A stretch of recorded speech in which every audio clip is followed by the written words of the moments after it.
Boa noite para nós, Raquel. Boa noite para quem nos acompanha de Portugal e aqui da Alemanha também. Obrigado, Raquel, de novo por ter aceito esse convite aí para a gente conversar hoje sobre um assunto bem interessante aí, jejum, e um assunto não muito fácil de conversar, que é o câncer, mas tu passaste por isso também. Eu acredito que a tua experiência e o teu conhecimento médico vai adicionar bastante aí no pessoal que entrar conosco na live. Obrigado, Raquel. Eu que agradeço, Gabriel. Já é a nossa segunda live juntas. A primeira foi muito legal, gostei muito. Eu agradeço o convite, me sinto mesmo honrada porque você é uma pessoa que faz tudo com excelência. Obrigada também ao pessoal de Portugal que está aqui, da Alemanha e os nossos conterrâneos brasileiros, né? Que tem uma galera também do Brasil aqui com a gente, com certeza. É muito legal. E para quem não conhece a doutora Raquel, é impossível não conhecer, né? Mas que eventualmente alguém não conheça ela. A doutora Raquel é brasileira, né? Médica há muitos anos já e residente em Portugal também. Então, a doutora Raquel aí é adepta dos jejuns, das low carbs, das carnívoras, das cetogênicas, malha bastante. Hoje, inclusive, postou uma stories lá malhando na academia. Até me deu inveja, Raquel, para ser sincero. Eu estava numa festa junina enquanto tu estava malhando. Mas muito legal participar aí. Raquel, vamos conversar sobre o jejum. Tu passaste por uma experiência não muito fácil, tu teve uma experiência aí com câncer, e antes de eu falar mais muita coisa sobre isso, eu queria que tu explicasse para o pessoal um pouquinho da tua história aí com o câncer, e especificamente como que o jejum te auxiliou no tratamento, né, como uma prática aí complementar ao tratamento da quimioterapia, radioterapia, seja o tratamento que tu for. Então, fica à vontade aí para compartilhar um pouquinho a tua história com o pessoal. Bom, imagino que os meus seguidores já estejam carecas de ouvir essa história, mas eu também sei que não é como o Gabriel falou, gente, tem muita gente que ainda não me conhece, então para essas pessoas eu vou contar novamente. E antes de contar a história, eu sempre faço uma ressalva, Gabriel, que é quando eu conto a minha história, acima de tudo, não é para me vangloriar, porque eu amo contar a minha história, principalmente para dar esperança às pessoas, acima de tudo, e também para glorificar o nome de Deus na minha vida, porque eu tenho total convicção que se não fosse a intervenção divina, eu não teria encontrado os caminhos que eu encontrei. Claro que eu tive que fazer a minha parte, né? Mas até então eu só tinha caminhos ditos impossíveis, né? Porque em 2014 eu recebi esse diagnóstico, que não foi um câncer qualquer, foi um tumor muito raro. Eu até esses dias estava revendo os documentos da altura. Eu fui diagnosticada, quer dizer, não fui diagnosticada, eu fiz a primeira ressonância magnética, um exame de imagem, né, para ver o tumor, no dia 26 de setembro de 2014. Então, as datas estão bem frescas na minha cabeça, porque eu vi os laudos esses dias, né? Essa semana, para ser precisa. Como é que foi, Gabriel? Eu estava prestes a me casar, eu ia me casar em dezembro de 2014, naquela loucura de ver tudo de casamento, a fase que a mulher que sonha em casar está super animada, e comecei a sentir um discreto edema, um inchaço na perna esquerda, e eventualmente eu senti alguma dor abdominal. Mas eu desconsiderei, não levei aquilo a sério, até que um dia, num sábado, eu estava fazendo plantão no hospital, e aquele edema na perna esquerda ficou bem diferente do que vinha acontecendo até então. Então, pedi para um colega lá do hospital mesmo fazer em mim um Doppler, um ecodoppler na minha perna, porque eu imaginei, primeira coisa, eu devo estar fazendo um trombo na perna. E aí a gente fez o Doppler e ele falou, Raquel, de fato os seus vasos estão cheios de sangue, mas não tem trombo.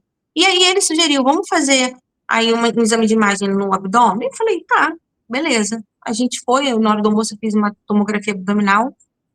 Quando ele veio andando no corredor em direção a mim, Gabriel, e o pessoal que tá aqui com a gente, eu já sabia que tinha notícia ruim pela cara dele. E aí ele, super sem jeito, me falou, nossa, tem uma coisa muito estranha aqui. Quando eu vi o tamanho da lesão, era um tumor, Gabriel, que eu sempre digo, ele não era assim uma bolinha bem delimitada. Ele era muito mal delimitada, como se fosse uma árvore cheia de galhos. Ele era infiltrativo. Então, era no retroperitônio, que é o espaço entre o abdômen e as costas, né? Do lado esquerdo, e ele infiltrava toda a minha musculatura pélvica, os músculos dessa região, os vasos ilíacos, ou seja, os vasos que levam sangue para a perna esquerda, tanto a veia quanto a artéria, daí a explicação da perna ficar inchada, porque o sangue não conseguia voltar, o tumor aqui em cima no abdômen estava comprimindo os vasos. Na verdade, nem a gente conseguiu entender se estava comprimindo por fora, como alguém que pega um canudo, aqui em Portugal a gente fala uma palhinha, né? E aperta, ou se ele já tinha invadido lá dentro do vaso. O fato é que o sangue não passava para a perna esquerda, direito. O ovário esquerdo estava comprometido, o ureter esquerdo estava empurrando a minha bexiga para o lado direito. Era uma coisa muito assustadora. E eu fiz esse exame no dia 26 de setembro, logo me internaram. Foi difícil achar um cirurgião que quisesse fazer a cirurgia de biópsia, porque, para quem não sabe, o diagnóstico de câncer só é realmente firmado com o exame de biópsia, né? Mesmo que tenha lá uma ressonância magnética assim, tem que ter a biópsia. Só que para fazer a biópsia tem que tirar um pedacinho do tumor. E aí foi uma segunda luta encontrar alguém que quisesse biopsiar o meu tumor. O primeiro cirurgião que chegou lá para falar comigo disse assim: olha, eu não vou mexer nisso, porque a chance de fazer mais metástase depois de mexer e se espalhar por teu corpo todo é muito maior, e muito boa sorte para você. Nossa. Então, foi assim, nesse nível de sensibilidade. Aí, pronto, eu consegui, né, conheço muitos colegas médicos e fizeram a biópsia, e depois da biópsia, Gabriel, o resultado que era para sair, tipo, em uma semana, levou mais um mês para sair. Por quê? Por se tratar de algo muito raro, eles pediam para fazer revisão das lâminas, e o histopatológico não batia com nada. Então, no fundo, até hoje, não tem um diagnóstico fechado, eu não sei, está escrito exatamente isso no laudo do oncologista, se foi um tumor de Brenner, que geralmente é o tumor que acomete o ovário, ou se foi um tumor de retroperitônio. Então, por ser uma coisa bizarra, estranha, atípica demais, e sem diagnóstico fechado, também não tinha um protocolo fechado. Geralmente, quando uma pessoa tem, vamos supor, um adenocarcinoma de pulmão, a gente já viu lá que ele responde a essas medicações, consegue. Então, o médico o oncologista, ele já tem ali um protocolo que é um guia, que sabe o que funciona. No meu caso, não. E o oncologista chegou a falar para mim, não foi eu que fiz a pergunta, na altura foi o meu ex-marido, perguntou quantos por cento de chance você acha que ela tem de passar por isso e ficar viva? Ele falou, olha, eu diria uns 10%. Nossa. Pois é. Sendo que agravante, eu sou diabética tipo 1, né, desde os meus 14 anos de idade. Para quem não sabe, tudo no diabético é muito mais complicado, né? Quando ele não é compensado, eu não era muito bem compensada, porque eu vinha de um histórico de compulsões alimentares, bulimia nervosa, completamente viciada em carboidratos, enfim. Eu não sei se você quer que eu fale com tantos detalhes, porque a história é longa, Gabriel. Não, tá sensacional, Raquel. A pergunta que me vem à cabeça quando tu comentaste do oncologista é que sobre o jejum, né? Se foi uma recomendação do oncologista para ti? Não foi. Eu descobri sozinha e por isso que eu dou crédito a Deus, porque eu fiquei muito perdida. Nenhum profissional nessa altura, em 2014, me falou para fazer jejum. Nenhum.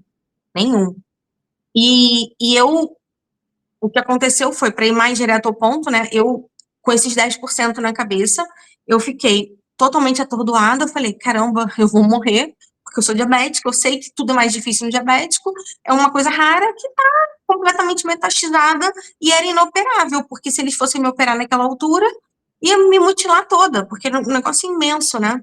E aí, depois de chorar muito, muito, muito, muito, durante 3 dias, assim, eu chorei copiosamente. Aí, no terceiro dia, eu peguei um papel, uma caneta e falei assim: eu vou criar um plano de ação e eu vou agarrar esses 10% com tudo. Só que eu não sabia por onde começar. E aí que eu acho que entra Deus, porque eu orei a Deus e pedi. Se tivesse alguma coisa que eu pudesse fazer para além daquilo, né? E um belo dia, numa noite, na verdade, eu sem conseguir dormir, navegando na internet, em busca de respostas, encontrei o Dr. Jason Fung falando sobre o jejum intermitente e também o Dr. Thomas Seyfried falando do câncer como uma doença metabólica. E com aquelas informações, foi um descortinar para mim, né? Eu até me arrepio de lembrar, eu lembrei da madrugada em que eu ouvi o Jason Fung.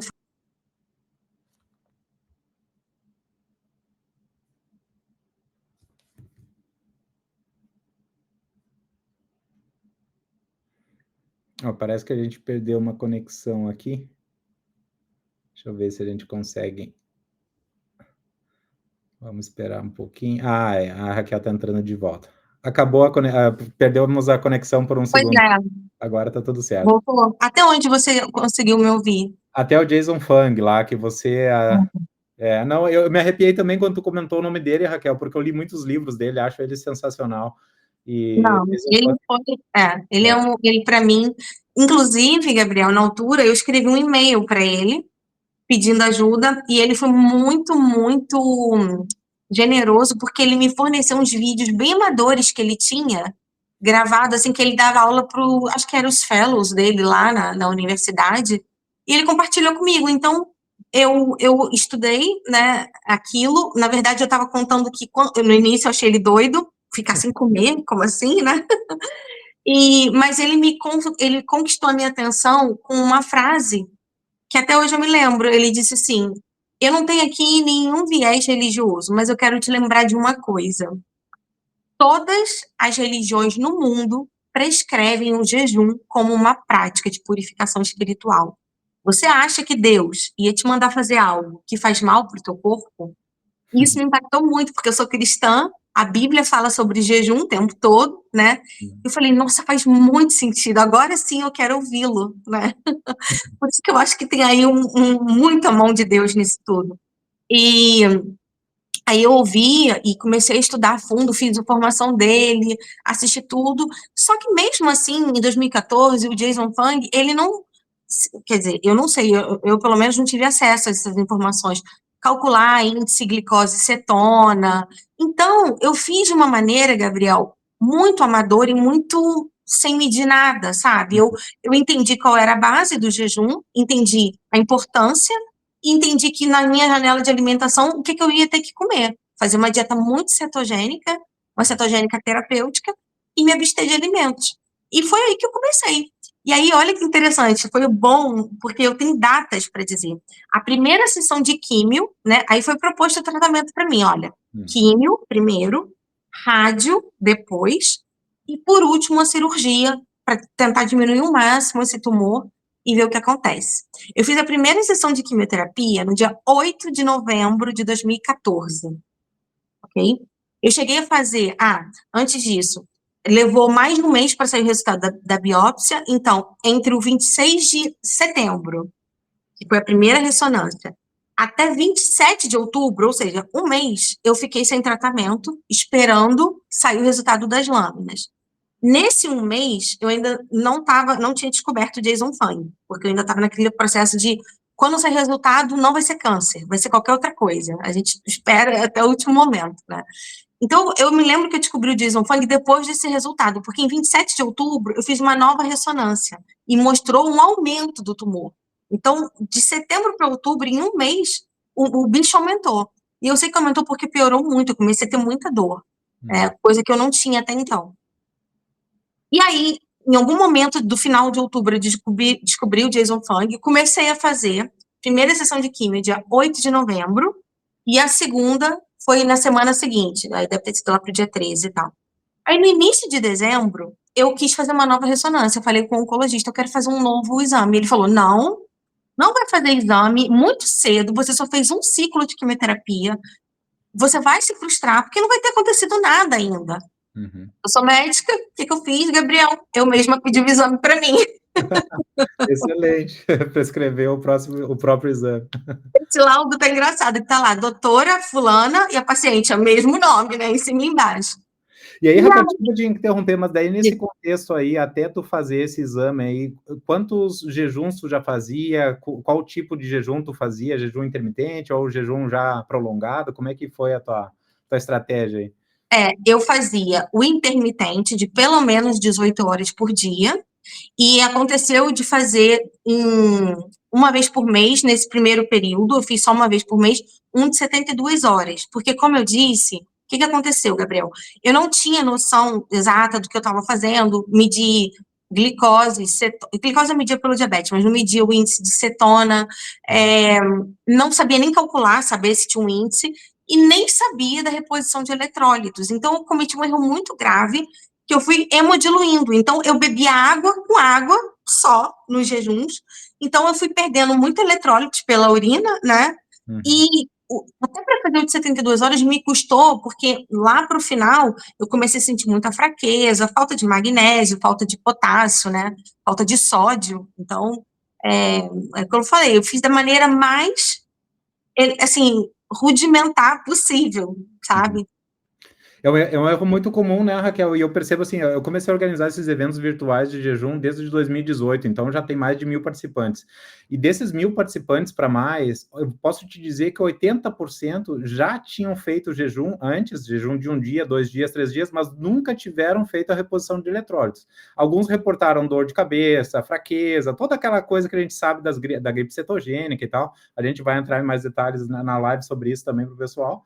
Então, é muito importante, né, Raquel, mesmo assim, para o pessoal que já experimentou, para fazer de uma forma certa, com acompanhamento médico, no teu caso, né, você, além de ser médico, você já fez muito jejum, então, com certeza, passa uma segurança total aí para quem nunca Total. fez, e ajuda muito nessa transição aí. E lembrando, né, Raquel, para quem ficar na live até o final, aí a gente tem uma surpresa bem interessante hoje. Sem dúvida, a gente até já devia ter falado, eu esqueci.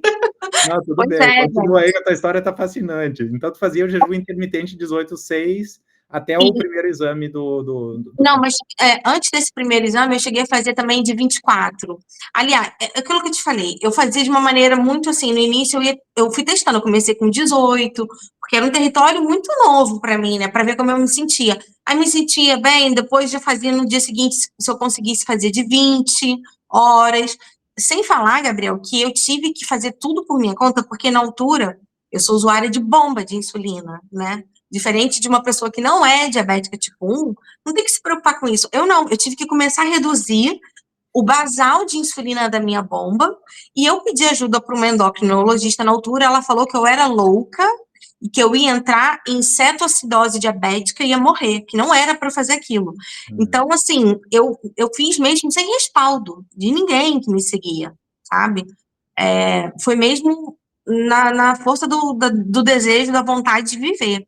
uhum, E aí eu fazia isso, assim, quando eu conseguia fazer 18, eu fazia, muitos dias eu fazia só o OMAD, o One Meal a Day, ou seja, eu fazia 24 horas de jejum e só jantava, né? Então, durante o dia eu tentava me manter mais ocupada, apesar de estar passando por químio e ter alguns efeitos, mas foi muito interessante, porque depois que eu comecei a associar o dia da químio ao período de jejum, nossa, aí eu fiquei muito melhor, até dos efeitos colaterais da químio, sabe? Eu conseguia fazer químio num dia e ir para academia no dia seguinte. nossa senhora, muita gente fica 2, 3 dias se recuperando, né, dos efeitos É. da quimio, né, Raquel? Quando eu consegui, eu entendi, não foi nas primeiras sessões, mas lá pela quarta ou quinta sessão eu entendi, peraí, já que eu me sinto muito mais energizada, mais focada quando eu estou de jejum, então eu vou fazer esses jejuns maiores no dia anterior e no dia da quimio, porque e aí eu ficava muito bem, eu ficava muito bem mesmo. Eu não tive durante a quimio, Gabriel, nenhuma intercorrência que pessoas sem diabetes têm. Muitas pessoas ficam com a imunidade muito baixa, né, durante a quimio. Uhum, Eu não tive intercorrências, né, sendo diabética tipo 1, que eu gosto de reforçar isso, porque, assim, é um fator contra mim muito grande, né, muito grande. E aí eu fiz essa ressonância em dezembro, também tem o laudo dela, lá no nosso grupo do Telegram, eu posso colocar para a galera ver, ah, vai né, ser legal. para o pessoal ver o que eu estou falando e, como a gente fala no Brasil, matar a cobra e mostrar o pau, né. É verdade. No dia 8 de dezembro, por minha conta, eu fiz essa ressonância. Eu tinha feito um ciclo de quimioterapia, mas já vinha no jejum e na cetogênica. E aí está escrito lá no laudo, significativa redução da lesão, já tinha reduzido a lesão e já tinha reduzido o edema dos tecidos em volta da lesão, com um ciclo de quimio, né? E Nossa, o oncologista tinha me falado, não faz nenhum exame agora que você vai se frustrar. E pronto. Aí, a cada laudo de cada ressonância, vem, diminuiu, resolveu isso, resolveu essa parte, já não tem mais tumor ali naquele músculo, já não tem mais nada no ureter. E foi assim, então aí eu fui ganhando mais fôlego para fazer mais, E aí que eu comecei mesmo a me aprofundar mais no estudo sobre o jejum, para além de saber o mecanismo, né, o que ele faz, o verdadeiro detox, a autofagia, como é que é o metabolismo da célula cancerígena, como é que é o metabolismo da célula saudável. E aí eu fui entendendo isso tudo. Quando chegou em agosto já de 2015, que a gente ia fazer o plano cirúrgico, bora fazer uma nova ressonância para ver como é que tá isso aí, para ver como é que a gente vai operar. O laudo mostrava nada, apenas fibrose, que é cicatrização, mas nada, nada. Então eu não precisei ir para cirurgia como era previsto. Nossa senhora, essa parte aí da história eu não sabia, não tinha Ai, nenhuma não, noção. Eu já não. estava esperando a radioterapia, a cirurgia, e muitas vezes aí as pessoas fazem imunoterapia ainda, né, Raquel? É, Porque não, eu dependendo fiz da a químio e a rádio. Só que aham, depois eu ia para a cirurgia. E sim. talvez para imunoterapia, mas eu parei parei por aí, não foi preciso mais. E eu me lembro que, assim, isso foi no início de agosto. Em junho ou julho, foi isso, mais ou menos, junho ou julho, o final de junho, provavelmente, eu falei que eu já queria fazer uma ressonância porque eu já tinha acabado a radioterapia. E aí o oncologista falou, não, não, espera um pouco, porque você acabou de passar pela rádio. Aí eu fui um pouquinho mais obediente, eu falei, ok, já tô bem. E aí também em julho acabei que eu fiz uma viagem, assim, tinha um casamento de um casal de amigos no sul do Brasil, então eu fui para esse casamento, fui pro sul, me desconectei um pouco de tudo, e quando eu voltei eu fiz a ressonância. E aí não tinha mais o que fazer. E desde então, eu tenho aí ressonância, ressonância, ressonância, e tá sempre tudo igual. Tudo igual. Nunca mais, graças a Deus. Também eu nunca mais saí desse estilo de vida. Também eu acho que eu sempre uso, Gabriel, uma expressão que é assim: eu não me fui vítima do câncer, né? Eu fui certamente um terreno fértil para ele se instalar no meu corpo. Ele encontrou no meu corpo, no meu metabolismo, as condições para ele estar ali. Então, o que que eu entendi? Que dessa forma, se eu for agora um terreno inóspito para o câncer, nunca mais eu vou ter câncer. Então, é o que eu procuro fazer, né? Eu procuro fazer uma gestão física, da minha saúde física, mental, emocional, espiritual, para nunca mais ser um terreno fértil para o câncer. E aí, eu creio que é isso tudo que faz com que eu esteja aqui livre dessa doença. Tinha um agravante que era super assustador, que o médico tinha me falado assim, Raquel, talvez indo para a cirurgia, a gente vai ter que colocar uma prótese dos vasos ilíacos, né? E isso é muito complicado, prótese de vasos numa diabética, tem que pedir muito a Deus para não dar complicação, porque se der complicação na prótese vascular, você pode perder a irrigação da perna esquerda, pode perder a perna esquerda. Então, eram coisas, assim, bem assustadoras, né? E graças a Deus eu tô com as minhas pernas aqui funcionais, assim, não tenho mesmo sintoma nenhum. E eu sinto no meu coração, Gabriel, que falar de jejum, falar de dieta cetogênica, caramba, é muito mais do que falar de emagrecimento, que é importantíssimo, sem dúvida, mas é levar uma mensagem para o mundo, que as pessoas podem ser libertas de histórias que contam para elas que não são verdade, não são a verdade, e que a gente pode sim mudar muitos destinos fazendo coisas que são relativamente simples, né? Tem alguma complexidade, mas para isso que a gente está aqui, para ajudar as pessoas a não passarem por esse caminho sozinha, como eu Uhum. passei, né? Que foi mais difícil, até porque eu também já estava com um ultimato de vida. Mas eu acho que hoje em dia, vez ou outra, eu ainda faço um jejum mais prolongado, justamente porque eu nunca mais quero ter câncer. Então, a pessoa pode falar, mas eu não tenho câncer. Tá bom, mas quer reduzir ainda mais as suas chances de um dia ter? Pratique jejum com alguma regularidade. Aí sim você vai estar. Esse é o verdadeiro detox. Não é suco verde que é detox, não é um super alimento que é detox. É por aí. Eu acho que uma analogia que eu faço para explicar o jejum é quando a gente vai limpar uma casa, fazer uma bela de uma limpeza, uma faxina pesada. O que que é mais fácil? Se essa casa tiver sem nenhum móvel ou se essa casa estiver cheia de mobília, estiver cheia de brinquedos de criança espalhado? É muito mais difícil. Você não vai conseguir fazer a limpeza dessa casa quando ela está cheia de tralha dentro. Então, a verdadeira limpeza do nosso organismo é quando a gente tira toda essa carga que está entrando para fazer o verdadeiro reset, né, metabólico. Muito, muito interessante, Raquel. E sabe que algumas edições atrás, a gente organiza esses eventos virtuais uma vez por mês, um jejum de 3 dias, às vezes 5 dias, 7 dias, 10 dias, dependendo da experiência das pessoas. E alguns meses atrás teve uma participante que também teve câncer, e ela estava passando por um tratamento de câncer. Ela me perguntou, Gabriel, posso participar? Eu disse, eu não sou médico, eu só pratico jejum há muito tempo, recomendo que você fale com o seu oncologista, peça permissão para ele, explique a situação. E ela, não, Gabriel, mas eu já fiz alguns jejuns, já tenho experiência, enfim. Recomendei ela falar com o oncologista, ela recebeu autorização do oncologista e participou do jejum. Acho que foi de 5 dias ela participou do jejum. E a filha dela fez também conosco.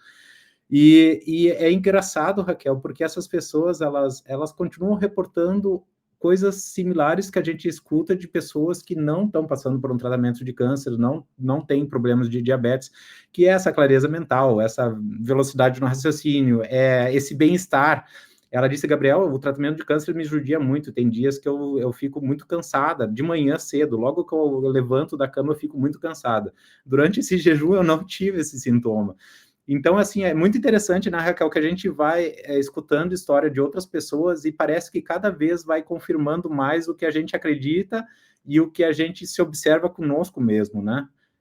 Então, eu sou muito fã do jejum, assim, tem o Prêmio Nobel de Medicina, né, de 2016, que foi justamente, né, os princípios da autofagia, tudo isso é teoria, mas é muito lindo quando a gente escuta de uma pessoa como você, Raquel, na prática, né, e olha a tomada de decisão sua, né, Raquel, com diabetes do tipo 1, né, nadando contra a maré aí, não sabendo se ia poder operar ou não, um câncer super agressivo aí, com 10% de chance, né, de vida, né, também uma coisa que deve balançar muito o emocional das pessoas, e mesmo assim, tu foi atrás da informação, foi atrás da busca do conhecimento e experimentou, né, Raquel? Ninguém veio e te disse, Raquel, existe um tratamento que tem uma probabilidade de ter sucesso. Não, você foi atrás, e você fez e implementou em si, com certeza você fica muito mais feliz em compartilhar essa experiência e ajudar mais pessoas, né? O impacto que isso causa nas pessoas é uma coisa imensurável, né? Essa tua mensagem de transmissão, de positividade, de religiosidade, né? Então, muito, muito, muito interessante. Raquel, para quem uma dificuldade que eu tenho pessoalmente, que eu gostaria de compartilhar contigo, é assim, ó, eu faço jejum uma vez por mês, eu tento me cuidar no alimento, eu sou mais carnívoro hoje, tento dar prioridade para os alimentos de origem animal, e só que eu tenho uma dúvida no sentido de, eu não sei se eu ainda ficarei saudável por muito tempo. Ninguém sabe, na verdade, isso. É muito difícil de mensurar isso. Eu sou engenheiro, né? Eu gosto de ter as entradas, processamento e saída, né? E nesse caso de saúde é multifatorial, né? Existem muitas variáveis que podem prejudicar no sistema. Tu já mencionaste umas delas. E a pergunta que eu te faço é justamente essa: quais são os pontos principais que você recomendaria às pessoas a passar a tomar mais cuidado daqui para frente? Alimentação sendo uma delas, mas quais são os outros pontos aí que você reparou que são importantíssimos para a pessoa não criar esse campo propício aí para alimentar ou para acolher uma doença como essa? É assim, Gabriel, achei excelente a tua pergunta e, de fato, é um pouco frustrante, ainda mais para você que é um engenheiro, mas acho que para todo ser humano a gente queria uma resposta fechada, né? Faz isso, isso, isso, isso e pronto. Você não vai ter doença, vai morrer de velhice. Infelizmente, isso não, a gente não tem como, daí isso, a medicina é ciência, mas não é uma ciência exata. Então, mas eu diria que os principais pilares, né, para a gente se manter um campo fértil para a saúde e não para a doença sem dúvida, a alimentação é um pilar fundamental, isso é bastante óbvio. O outro é o sono, né? A gente está numa sociedade que hoje premia a alta performance, e eu entendo que isso é importante, mas também é muito importante saber descansar. Eu acho que a gente está tão desconectado disso que a gente não sabe descansar. Tem muitos pacientes que me falam em consulta, mesmo quando eu paro, doutora, às vezes eu estou em frente à televisão, a minha cabeça está lá no meu trabalho, eu estou pensando nas pendências, então aquela pessoa está no sofá, na televisão, mas ela não está descansando, né? Então, acho que sono e descanso são coisas diferentes. Você pode ter um descanso em vigília, né, acordado, mas é importante saber desacelerar a mente. Equilíbrio hormonal, Gabriel, é muito importante, tá? A gente sabe que os hormônios eles são os maestros do nosso metabolismo. Então, hoje em dia, a gente está muito mais conectado com tecnologia, luz artificial e muito desconectado da luz natural, da natureza.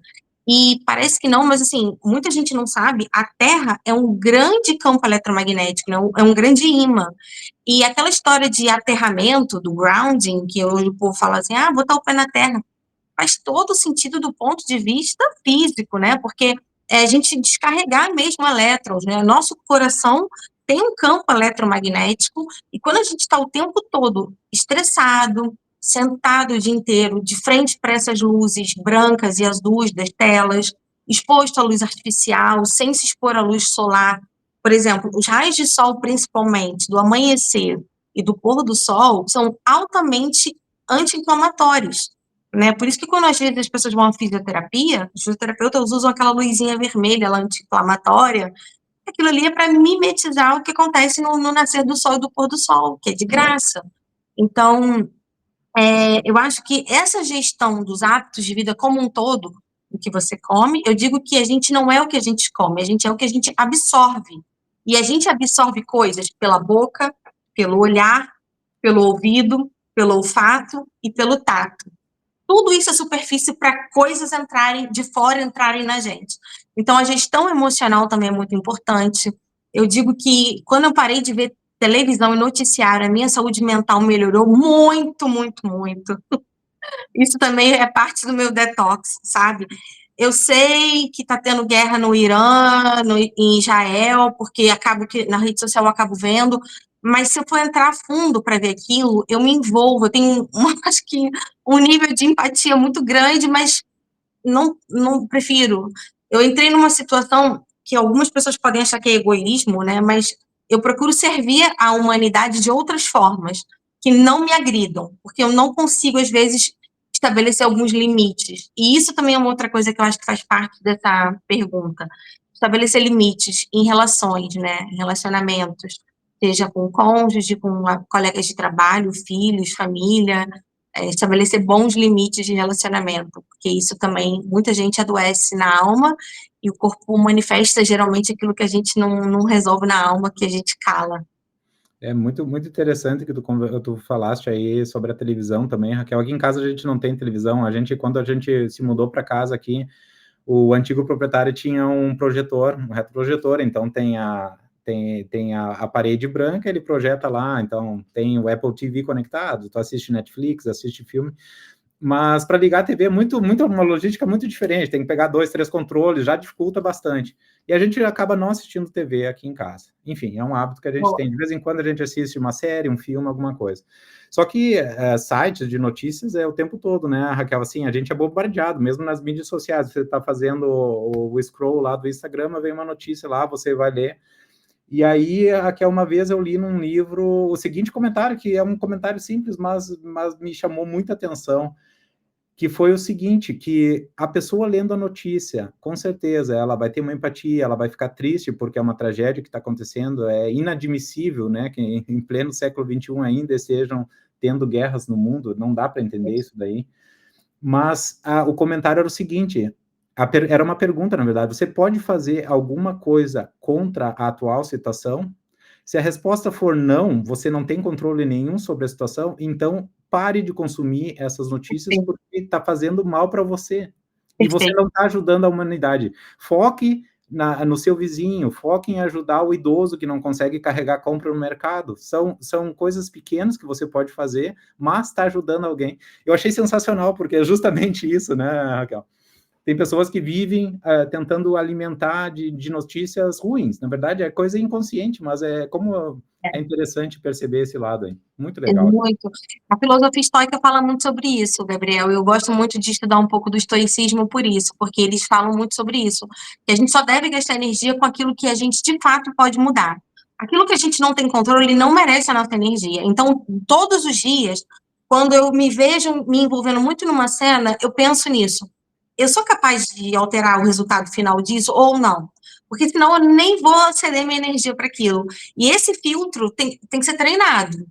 Tem que É. ser treinado. Todo dia a gente tem que praticar para não se envolver em todas as batalhas, né? Eu tinha muito isso da minha personalidade de entrar em batalhas que não eram minhas, ou que eu não precisava, ou que eu não ia contribuir de fato, como você falou, acaba sendo uma coisa desnecessária, né? Uma energia. Aí depois a pessoa chega no final do dia com uma fadiga mental, cansada, e ela pensa, caramba, será? Às vezes ela até metabolicamente estaria bem, mas ela gastou tanta energia. E, gente, cansaço mental cansa muito mais, cobra muito mais do que o cansaço físico. É. Repara, se um dia você andar o dia inteiro na rua, bater perna na rua, numa viagem e tal, você pode chegar em casa muito cansado, moído. Uma boa noite de sono pode resolver esse cansaço físico. Mas um cansaço mental, às vezes nem com uma, duas, três noites de sono resolve. Então a gente tem que aprender a blindar a nossa mente. Esse é um exercício bem difícil, né? Principalmente para o pessoal que tem, assim, trabalhos bem estressantes, né? Imagina o trabalho do médico, olha a responsabilidade que tu tem sobre muitas vidas, né, Raquel? Olha a responsabilidade nas tuas costas, assim, não é simplesmente operar uma máquina, né? Que se o resultado dá errado, beleza, o resultado dá Pois errado. mas sabe o Mas que é mais interessante, Gabriel? Inclusive no jejum, é sempre durante uns jejuns mais longos que eu tenho grandes insights para fazer grandes coisas. Então, eu fico muito mais produtiva também no jejum e sinto também uma certa estabilidade emocional. Depois que a gente passa daquele pico ali da adrenalina, do cortisol, eu fico numa estabilidade emocional. Aí eu entro, tem um momento que parece quando um avião chega e começa a entrar naquela. Sabe, que parece que o motor do avião desliga, que dá menos barulho. tá no Eu entro naquele flow. momento que eu fico mais zen. Então, às vezes, eu tô com um paciente, assim, super. Eu falo isso com muito respeito, mas atender paciente é uma coisa que demanda muita energia mental. Tem paciente que vem com uma energia mesmo muito pesada, sabe? Eu ouço coisas muito pesadas, às vezes, na consulta. As pessoas abrem o coração e tem. Às vezes, acaba uma consulta, eu tô, assim, no chão, tô exaurida. E quando eu faço um jejum mais prolongado, mesmo assim, eu tenho uma produtividade muito melhor. Então, é um outro benefício do jejum, a estabilidade emocional é fantástica. Que legal. Eu, como engenheiro, fico monitorando tudo, né, Raquel? Eu tenho aqui o anelzinho que eu uso para gerenciar os meus níveis de estresse, né, durante o dia. E eu percebo, assim, ó, que muitas reuniões que eu participo do dia a dia, nossa, uma diferença muito grande quando eu estou em jejum. Eu fico muito mais zen, bem parecido com o que tu explicaste aí, sabe? Eu entro nas mesmas reuniões estressantes, tenho que resolver os mesmos problemas com os clientes, mas eu percebo que meus batimentos cardíacos, eles não aceleram de forma tão rápida quanto quando eu não estou em jejum em certos dias. Então, eu utilizo o jejum como uma ferramenta também aí de controle emocional. Eu acho interessantíssimo isso. Ainda estou atrás de uma procura do monitor contínuo de cortisol, né? Porque eu queria ir direto na fonte para monitorar esse hormônio do estresse aí. Em jejuns prolongados seria um experimento bem bacana, mas talvez daqui alguns meses aí a gente já vai ver alguma coisa no mercado, vai ser bem interessante de monitorar isso daí, de Você sabe continuamente. se já tem algum monitor contínuo de insulina? Não Não, né? sei também. Não, eu conheço o monitor contínuo de glicose e daí tem a bombinha de insulina, ela já faz a regulagem da insulina Sim. suficiente para regular e faz já a ingestão, né? Assim, ela dá já a injeção, né? Isso, mas isso é para quem faz tratamento de diabetes tipo 1. Eu digo assim, imagina, você, Gabriel, para a gente ver os teus níveis basais de insulina durante um jejum. Acho que ia ser fantástico, né? Fica a ideia para os engenheiros que criarem isso. Ia ser sensacional, né, Raquel? E eu lembro que há muitos anos atrás, quando a gente ia no médico, os médicos nem pediam um exame de insulina, na verdade, eles pediam a glicose, né? Não era nem a Exato. glicose glicada, né? A hemoglobina glicada, desculpa, Só em caso de jejum. É, mas aí não faz sentido nenhum, né? Nenhum, Você, médica, nenhum. pode explicar pra gente melhor Então, do por que... que eu falei da insulina? Vou aproveitar o gancho e falar sobre isso, né? Eu, Gabriel, eu sou diabética tipo 1. Hoje, qual foi a minha glicose de jejum? 7,1. Eu acordei com 71 de glicose. O médico olharia para esse exame e falaria assim: olha, ela tá ótima. É. Quando eu sou diabética, né? Só que eu sou uma diabética compensada. Então, eu sempre digo que a glicose, gente, é apenas uma foto do momento. Imagina que eu agora dou uma espreguiçada e faço assim. Aí você tira uma foto minha assim. Você pode achar, nossa, quem vê essa foto, a Raquel estava comemorando, estava feliz. Não, eu estava só me espreguiçando. Então, a glicose de jejum é uma foto. Ela diz só daquele momento, mais nada.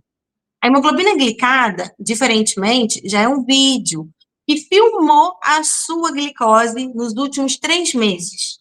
E aí ela vai dar uma média. Mas por que ela também é fake? E muita gente se pega nisso. Geralmente, Gabriel, quem está com hiperinsulinismo, o que é isso? O pâncreas da pessoa está produzindo muita insulina. Hoje, acho que o mal do século verdadeiro é resistência insulínica. O que é isso?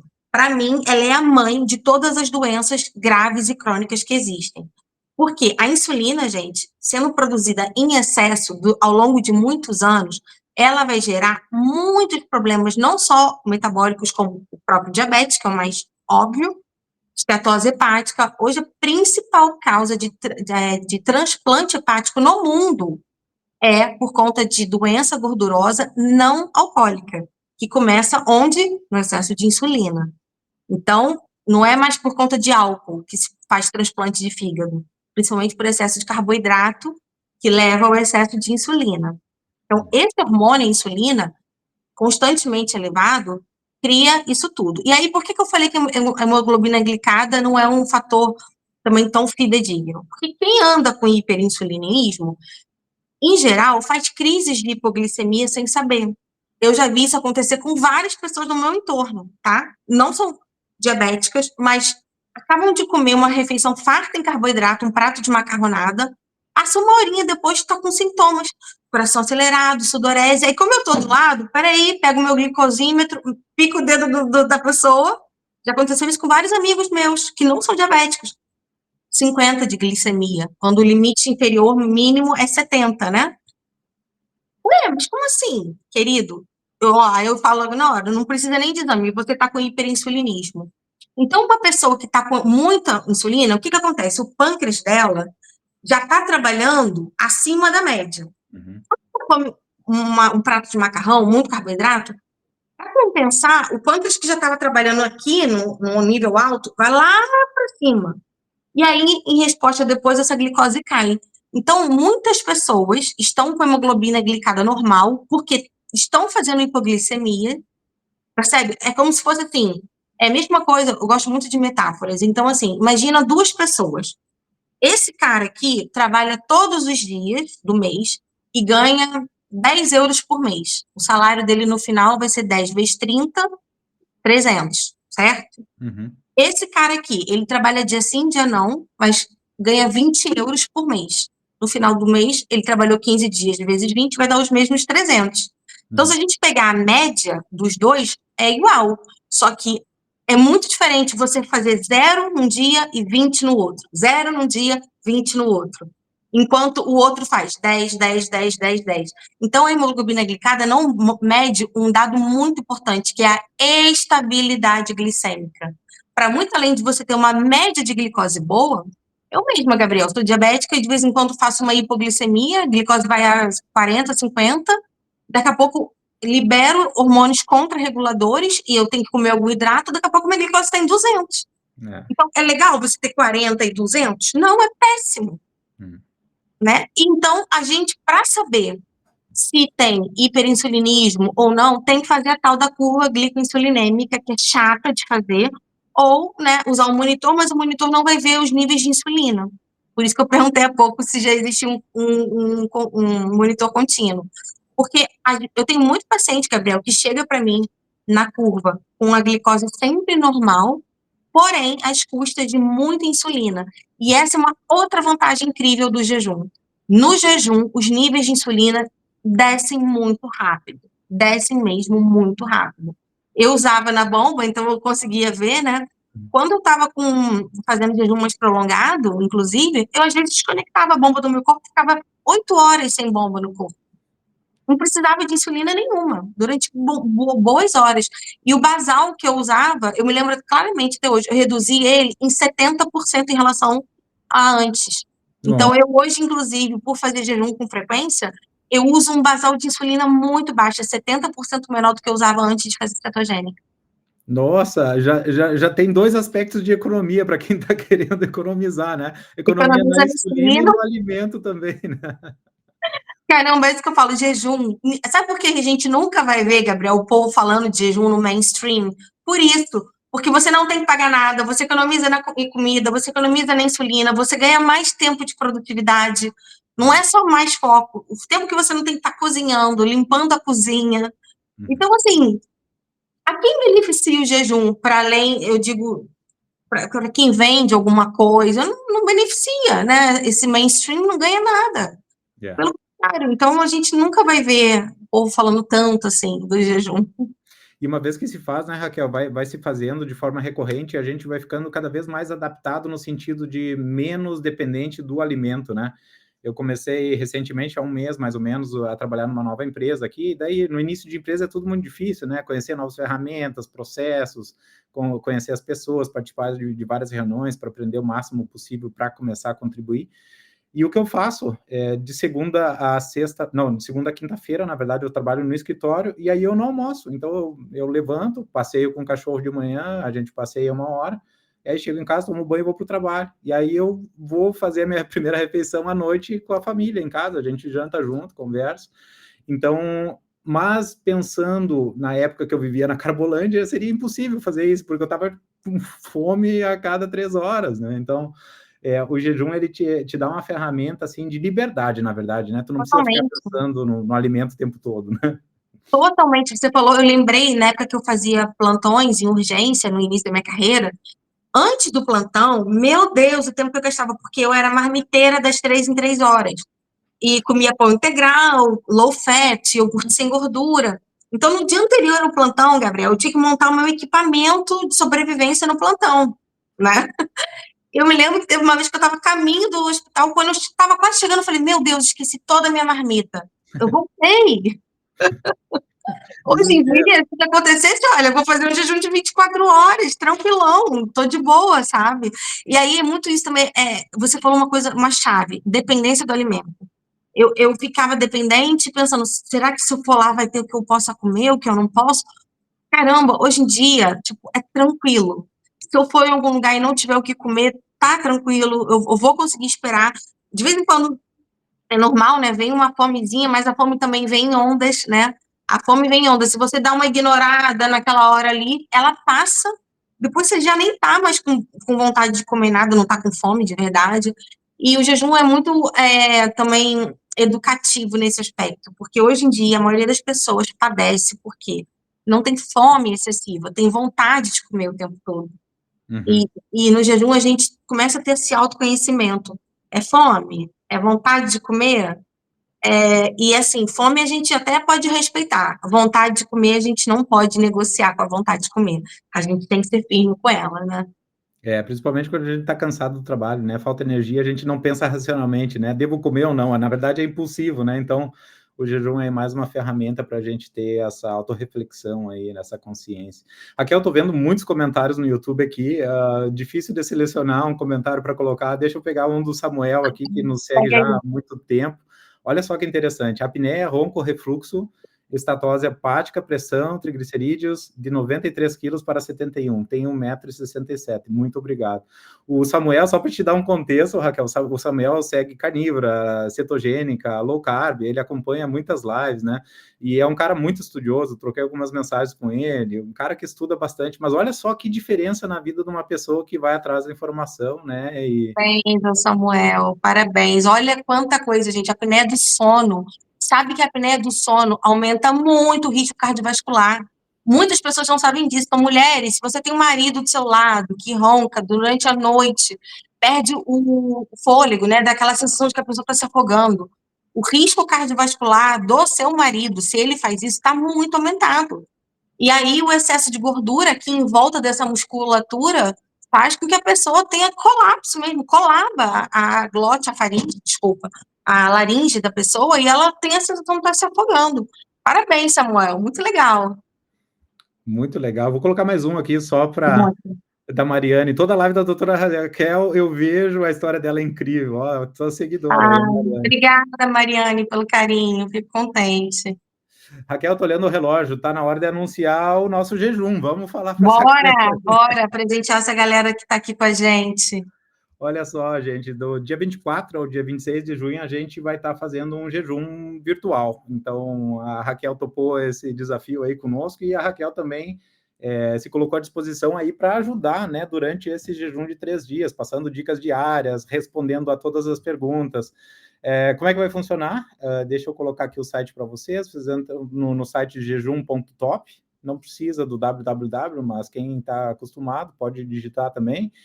E aí vocês vão ver uma tela parecida com essa aqui. Espero que vocês consigam ver agora. E aí, aqui tem todas as informações do jejum. Vai falar para vocês por que participar, vai mostrar para vocês o que vocês vão ganhar na inscrição. Na verdade, a gente está disponibilizando 2 e-books, um sobre jejum intermitente e um sobre alimentação carnívora. Aí eu já explico para vocês por que alimentação carnívora. Talvez, Raquel, você pode explicar melhor do que eu, por que é importante fazer uma preparação os dias antes de começar o jejum. Então, gente, quem vai entrar no desafio conosco e vai fazer esse jejum de 3 dias, antes é muito importante que já tenha saído da Carbolândia. Por quê? Se você come a base de carboidrato, o que é carboidrato? Só para ficar muito claro aqui. É tudo que vira glicose no seu sangue. Não importa se aqui na boca ele é doce, salgado, amargo. Então, são os 3 A's, para ficar fácil: açúcar, álcool e amido. Tudo que é do reino vegetal, praticamente, tem isso, tem amido ou tem açúcar. Então, pão, as batatas, os grãos. Se você conseguir tirar tudo isso da sua alimentação e comer mais, se você não quiser fazer uma dieta 100% carnívora, ok. Pode ser, pelo menos, tem que ser, no mínimo, 60% carnívora e os outros 40% vegetais de baixo amido. Então, as folhas verdes, um tomatinho, coisas assim do gênero, que são mais low carb. E, claro, gordura, né? Carnes mais gordurosas, ou também aproveitar aí para preparar a sua carne, seus ovos com manteiga, ou com banha, ou com sebo bovino. Por quê?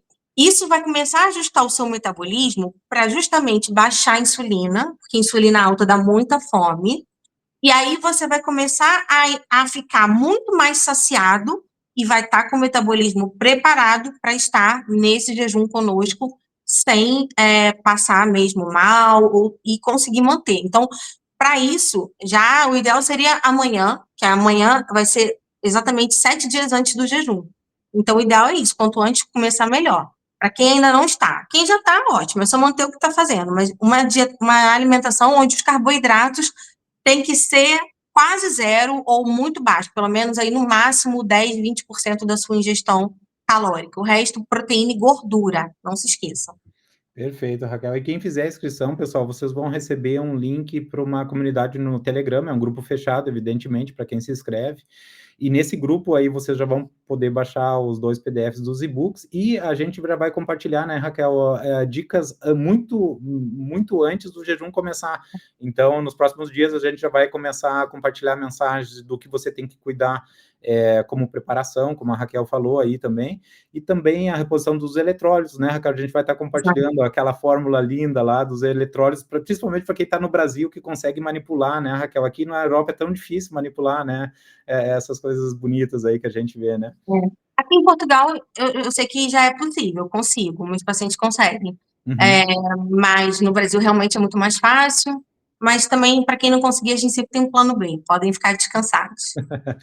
Aqui na Alemanha eu achei um eletrólito na Amazon que é próximo àquela fórmula lá que a gente usa, mas ainda não achei uma farmácia de manipulação que eu consiga fazer exatamente ela. Talvez eu vou dar uma procurada mais perto. Eu sei que agora, né, com essa comunidade aí bem forte de jejum e carnívora, cetogênica, enfim, existem outras possibilidades aí também.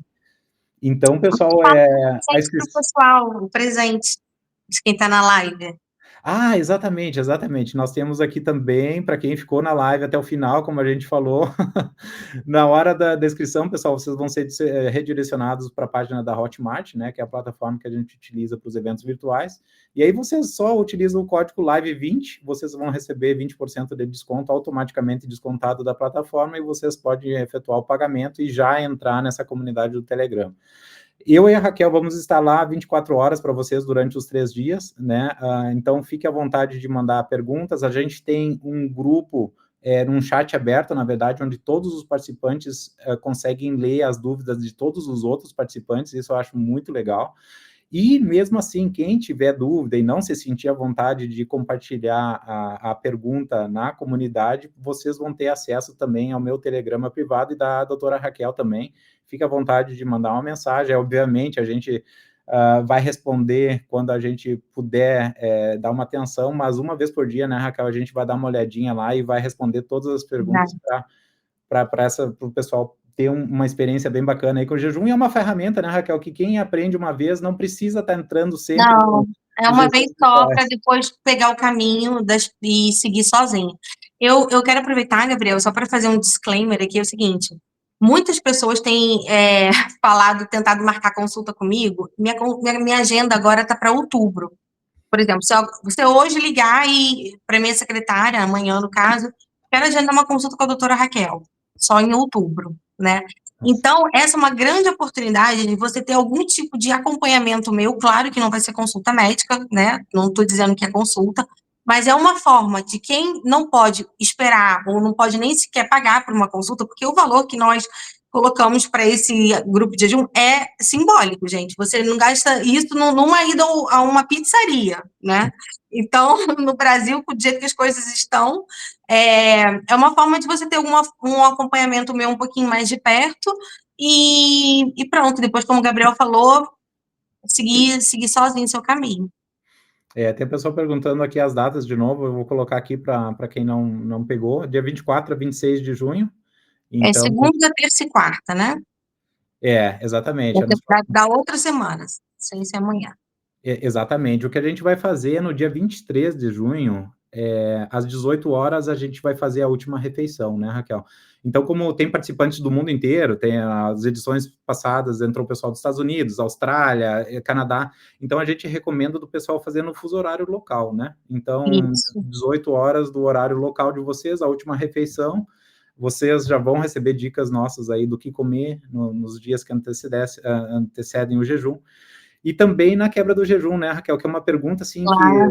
como a gente está bem ativo nas redes sociais, é uma pergunta que vem sempre, sabe? Eu vejo pessoas, eu vi um médico falando que pode comer bastante brócolis, que não vai fazer mal na quebra do jejum. Eu vi outro médico falando que a gordura não tem problema, pode ingerir a quantidade que quiser na quebra do jejum. Então, a gente vê muitas informações desencontradas, e eu acho interessante quando a gente participa de um grupo assim, que já tem pessoas experientes que fazem jejum há muitos anos, né, como a doutora Raquel aí, na verdade, a gente tem um protocolo mais elaborado um pouquinho que vai ajudar vocês. Eu não gosto de ingerir muita gordura na quebra do jejum, já fiz isso no começo, quando eu comecei a fazer jejum, não passei muito bem. O pessoal falando, não, a reintrodução alimentar é tranquila, é só comer um pouquinho de tudo que vai estar legal. Não tenho uma experiência boa reintroduzindo, principalmente com carboidrato. Eu deixo para reintroduzir o carboidrato nos dias seguintes, mas de uma maneira bem mínima, mesmo no jejum de 3 dias. E então, não sei, Raquel, tu tem uma opinião diferente, aí eu acho que cada um usa uma abordagem um pouco diferente de acordo com o individualismo da pessoa, né? Eu acho que sem dúvida, assim, para mim, pela minha experiência, pelo que eu vejo, é melhor investir nas proteínas, né? Para quebrar mesmo o jejum e direto numa proteína. A gente fala assim dos macros, né, Gabriel? Porque o que é macronutriente? Tudo que vira energia no corpo. Então tem os três: proteína, gordura e carboidrato. E às vezes para as pessoas fica meio assim, mas o que é proteína? Então é uma carne, né? De preferência uma carne que, se calhar, nem precisa ser muito gorda no primeiro momento, para a primeira refeição, mas sem dúvida, eu não recomendo quebrar jejum com carboidrato, porque a sua insulina vai sair lá do basal pro teto. Não recomendo, acho que é pegar uma casa que tá limpinha e jogar um balde de lama, né? Não recomendo que faça isso. E também é muita gordura, não é que seja metabolicamente ruim, mas pode causar alguns efeitos assim meio que de náusea, né? Até porque o seu sistema digestivo ficou ali meio que de férias uns 3 dias, então eu vou mais por um alimento mais proteico. Show de Mas bola. lá no grupo a gente dá os detalhes para as pessoas ficarem mais seguras. A gente vai compartilhar uma mensagem por dia de texto, né, com todas as informações necessárias para o dia e também explicando mais ou menos o que está acontecendo no corpo de vocês durante os diferentes dias de jejum. E além disso, né, Raquel, a gente vai tentar fazer um modo mais interativo, uma vez por dia, a gente vai tentar gravar um vídeo curto explicando para vocês as dúvidas mais frequentes e para poder passar o máximo de informação possível nesse período aí, para vocês terem essa ferramenta aí poderosíssima para poder usar a hora que quiser, quando achar necessário, né? É uma ferramenta aí que ninguém pode tirar de vocês, uma vez que vocês têm o conhecimento absoluto dela, e eu acho interessantíssimo, né? Porque eu vejo muita gente, Raquel, experimentando esse jejum de 3 dias pela primeira vez, e aí eu vejo outras pessoas da família entrando nessa onda de fazer jejum, porque a pessoa já teve o conhecimento e o pessoal entra, é uma corrente do bem tão bonita, assim, que a gente vê esse impacto em outras pessoas também, eu acho interessantíssimo, É assim. muito bonito. Geralmente, quando a gente experimenta alguma coisa que é muito magnífica e maravilhosa, a gente transborda, né, Gabriel? A gente não consegue guardar aquilo só pra gente. A gente quer que todo mundo à nossa volta, pelo menos eu sou assim. Até eu dei um exemplo disso num podcast que eu fui essa semana. Até um restaurante que você vai, se você é muito bem atendido lá, comeu bem, eu saio de um lugar desse falando para todo mundo, gente, vai lá, que lá é muito bom, você vai comer bem, vai ser bem atendido. Ainda mais uma ferramenta dessa, quando a gente jejua e sente todos os benefícios, dá vontade de sair pregando o jejum aí pelo. Olha, eu vou te falar, não é sobre jejum, mas quando, por exemplo, eu fui ao ginásio hoje, academia, né? Aí eu vi lá uma senhora suando, Gabriel, suando na passadeira, na esteira, assim, suando. Nitidamente ela é obesa. Quando eu fui pro balneário para trocar de roupa e pegar minhas coisas e ir embora, tava ela lá no balneário, abrindo, assim, descascando uma banana. Ah. Aí eu fico assim, falo ou não falo? O que que eu faço? Porque também posso ser muito intrusiva, até porque, assim, aqui em Portugal, a cultura é muito diferente do Brasil. Eu acho que no Brasil as pessoas são muito mais abertas. Se eu falasse, talvez.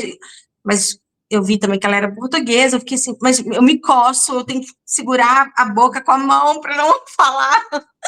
Então, tem muita gente que ainda vive nesses enganos. E aí, como você falou, a gente descobre uma ferramenta tão linda. Treinei em jejum, um treinão forte, só vim comer. Fui almoçar, já eram 2h30, quase 3 horas, e nem tinha, assim, para ser sincera, muita fome. Então, é isso. Aí eu fico vendo essa senhora, coitada. Ela estava ali nitidamente fazendo um grande esforço. E depois comeu uma banana. Na verdade, eu acho que às vezes é falta de informação e às vezes também é uma má orientação. Raquel, sabe que eu tenho visto muitos posts, principalmente no Instagram, assim, recomendando coisas, você precisa de carboidrato antes de malhar e tal, de nutricionista, de endocrinologistas, pessoal que segue uma outra linha, que a linha que a gente segue, assim, e às vezes é um pouco triste, porque as pessoas que não têm esse conhecimento, elas acreditam nas pessoas que são formadas na área para orientar elas, né? Pois é, Mesmo, pois é. mesmo assim, às vezes a gente vê que a informação compartilhada talvez não esteja tão atualizada quanto a gente sabe hoje, mas, enfim, a gente pode estar totalmente errado também e eles estarem certo, mas... Pois é, assim, é o que eu falo, Gabriel, eu não me sinto dona da verdade e eu tenho humildade de reconhecer se eu estiver errada. Se daqui a 10 anos aparecer uma coisa que mostra que tudo que a gente está falando aqui é balela, eu vou falar, gente, falei besteira e reaprendi outra coisa. Não sou orgulhosa. Da mesma maneira que eu não fui quando eu tive que reaprender tudo que eu aprendi na faculdade de medicina e na formação em nutrologia, né? Mas, é assim, acima de qualquer estudo estão as evidências, então os fatos, a fisiologia e a antropologia, né?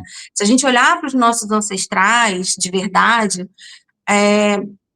caramba, não era assim, eles não tinham barrinha de cereal, nem bananinha toda hora, nem uma árvore ali cheia de maçãs para pegar na hora que eles quisessem. Então, assim, pode ser que alguma coisa mude? Pode.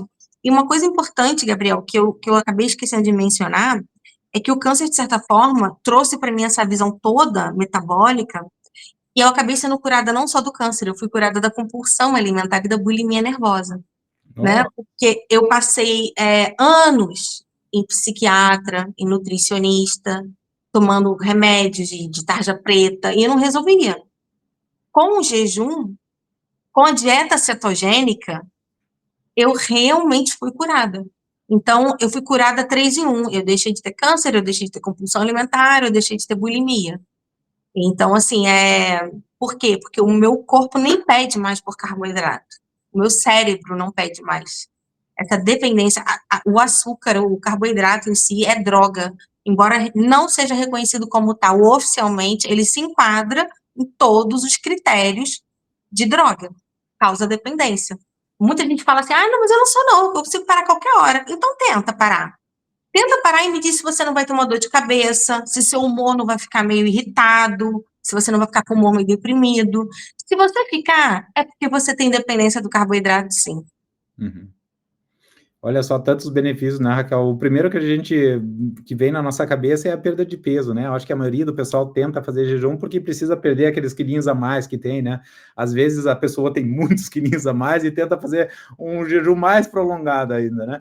Eu fiz um jejum de 10 dias outro dia e um cara me perguntou quantos quilos você emagreceu, Gabriel? Eu digo, 10 quilos, mas enfim, eu sei que eu vou recuperar boa parte desse peso depois só pelo fato de fazer a reintrodução. E ele, exatamente isso que eu preciso perder, nunca fiz jejum, vou fazer de 10 dias e vou atingir meu peso. Eu digo, não faça isso, cara, pelo amor de Deus, não faça isso. Então é interessante como as pessoas têm essa percepção, né, do peso ideal e pronto, e agora tu tá mostrando para as pessoas aí tantos outros benefícios, né, que possivelmente salvaram a tua vida, né, dá para se dizer assim, além da tua fé, com certeza, mas que tem um peso muito maior do que o peso na balança, né, Raquel? É verdade, é verdade. Muito legal maneira de encerrar a live aí, Raquel. Muito obrigado de novo pelo teu tempo, por ter compartilhado essa tua história. Eu sei que não é um assunto muito fácil de compartilhar, mas com certeza vai ajudar muita gente aí a refletir e possivelmente a tomar decisões diferentes aí nos próximos dias. Todos muito bem-vindos, né, Raquel? A gente espera um público grande de novo dessa vez e vamos lá, vamos mais um jejum de 3 dias aí. Bora, bora. Obrigada, Gabriel, mais uma vez, estamos juntos nesse projeto. Vamos lá ajudar muita gente a aprender a jejuar, para seguir sozinho depois. Esperamos vocês lá no nosso grupo, viu? Compartilhem aí com os amigos, com os familiares, e vamos somar forças aí para ajudar as pessoas a ficarem de fato saudáveis. Isso aí. Muito obrigado de novo, Raquel. Uma boa noite para ti em Portugal, boa Boa semana e noite. obrigado a todo mundo que entrou também na live aí, compartilhando as informações e os comentários, né? Obrigada, gente. Fiquem com Tchau. Deus. Tchau, tchau.